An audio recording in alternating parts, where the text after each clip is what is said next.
Hello guys, welcome to my YouTube channel. Today we will see another interview question asked by Amazon and Microsoft. I will take you from approach whose time complexity is big of n cube to approach of time complexity big of n. So don't forget to watch the whole video. Before moving on to the question, please make sure that you have subscribed my channel. Now let's read what the problem description says. Given an array of integers and an integer k, you need to find the total number of contiguous subarray whose sum equals to k. Now let us take the example test case given in the question. The input array given is 1, 1, 1 and the value of k given is 2.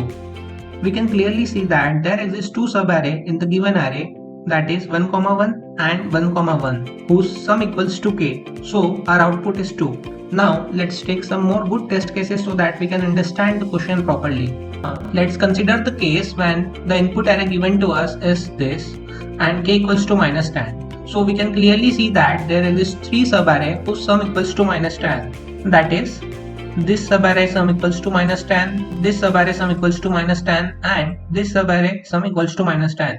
So our answer is 3. Now let's take another case when the input array given is this and k equals to 33. So we can clearly see that there exist two subarray who have sum equals to 33. This subarray and this subarray. So our answer is 2. So now moving on to the brute force approach, what we can do is for all sum in I comma j, that is sum in range of all valid I and j, we can count how many times we see sum k. So now let me quote the brute force solution. I am not going in great details of this brute force solution as it is clearly understandable from the code itself.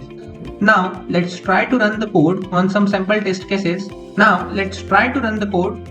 Yeah, it works. Now let's try to submit the code. So it's TLE. So the time complexity of this approach is big of n cube and the space complexity is big of 1 if we exclude the space occupied by the given array.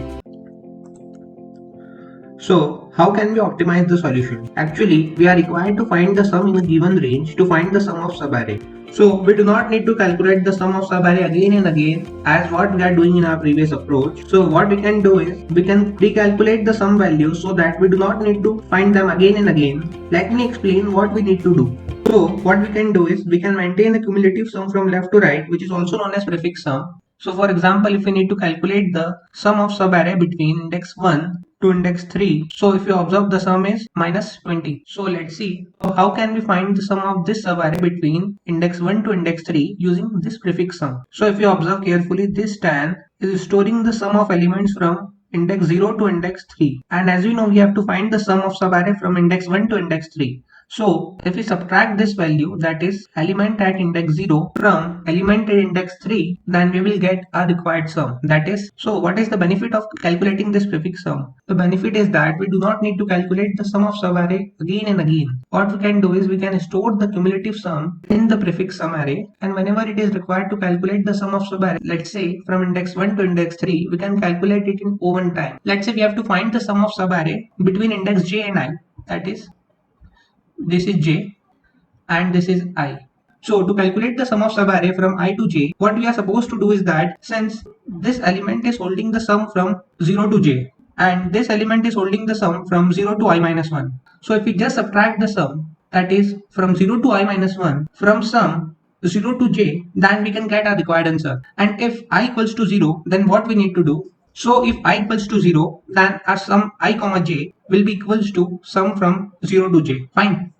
Now let's quickly discuss this prefix sum approach by taking an example. I have taken the same example so that it will be easy for you to understand the approach. So I have declared the variable current sum which will keep track of the current sum from 0th index to our current index, and the answer variable which will keep track of the number of subarrays possible. Initially both variables are assigned value equals to 0. Now let's start iterating prefix sum array. Initially we are at index 0. Let j be the index variable.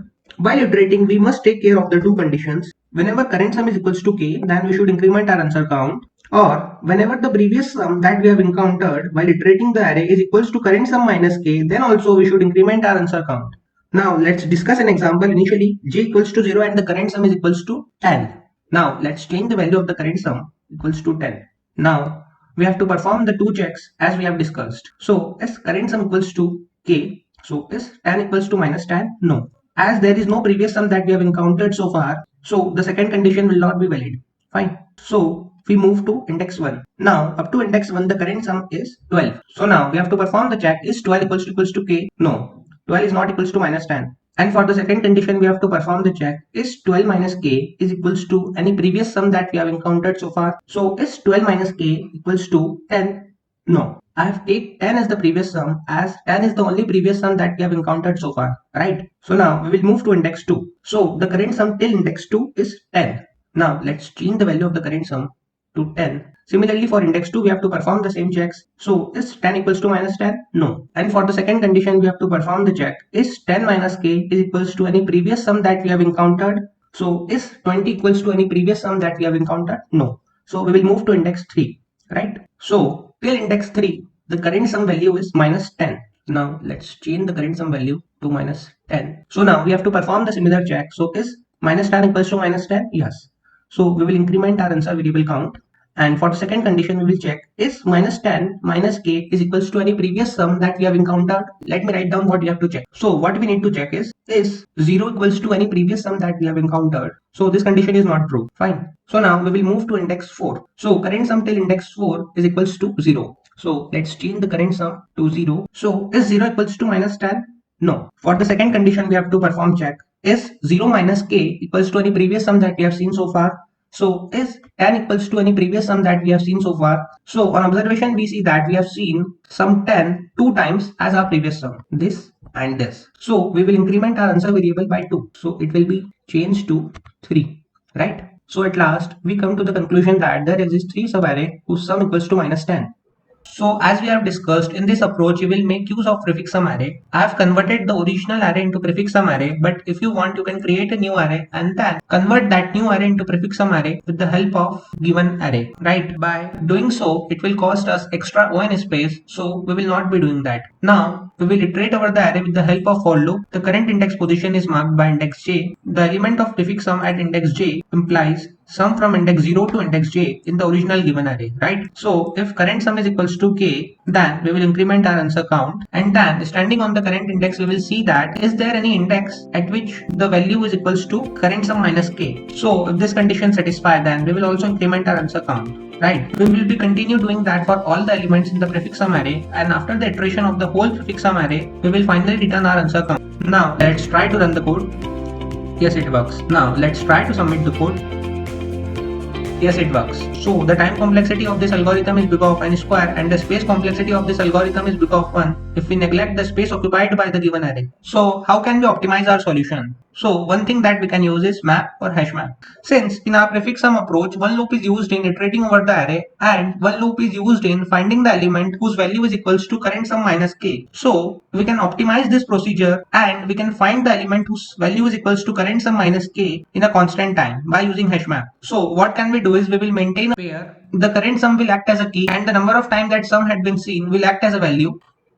Now let's try to understand the approach. Initially we are on index 0 and the current sum value is 10. Since we have not encountered 10 or 10 minus k so far, so we will store the number of occurrences of 10 as 1 in the map. We must take care that sum will act as a key and number of occurrences will act as a value. At every point we must check these two conditions. So now let's store 10 into the map. Now as we move to index 1, current sum is 12. So following the same procedure as we have discussed, we will take 12 as the key and store its value as 1 in the map. 12 is not satisfying both of these conditions, so we will move to index 2. Since the current sum value at index 2 is 10 and as we know we have encountered sum 10 one time previously, so we will update its value to 2 and move to index 3. Since the current sum value at index 3 is minus 10 which is equals to minus 10, so we will update the result by 1 and put minus 10 in the map and move to index 4. Current sum value at index 4 is 0, but since we have seen current sum minus k, that is 10 two times in the hash map, so we will increment our result by 2, so our result will become 3. The meaning of the line, that is we have seen current sum minus k two times in the hash map, is that there exist two more subarrays whose sum is minus 10. Let me explain by taking an example. We can take the example as a and b are 2 points, the value at a is 10 and the value at b is 0, and we know that there exists some points between a and b, so it is sure that the sum of the points that exist between a and b will be 0 minus 10. So by using the same idea we can say that if currently we have sum y and previously we we have seen y minus k at a certain point, then there exist some elements